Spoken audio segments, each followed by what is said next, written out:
It's amazing. It was God put her in that situation, and she did everything right. A mid-flight miracle for a doctor who suffered a medical emergency. The doctor became a patient after her heart started racing while their flight from Hawaii to California was over the Pacific Ocean. That's right. 11 News reporter Lisa Robinson has the story of a Howard County physician assistant who jumped into action.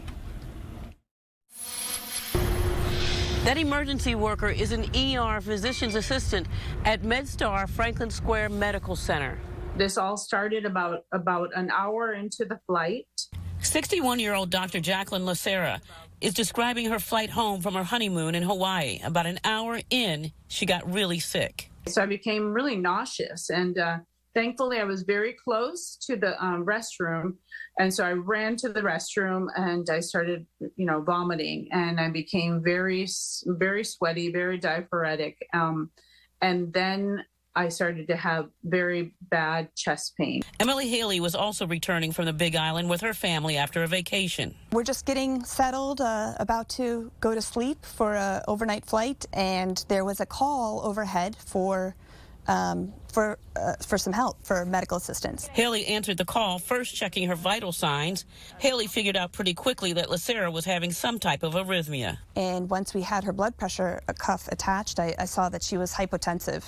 And so at that moment, we, both talked about this, and I knew that I needed to act quickly.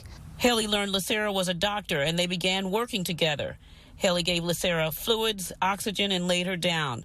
But Lacera was still deteriorating, so Haley decided she needed to use the defibrillator. We talked about it, and I said, I think I need to shock you. I don't have a choice. And she said, let's do it. And then it said, okay, this is a shockable rhythm.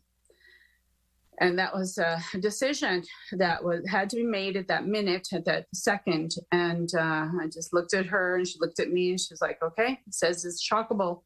And I said, do it. And that was the most painful thing I've ever been through. But it worked, helping stabilize Lacera until the plane landed in California. While this story has a happy ending, Dr. Lacera reached out to her congressman about what she says was a lack of proper medical equipment on board. She says she hasn't heard back. However, the airline did send Haley a letter thanking her for her help. Lisa Robinson, WBAL TV 11 News.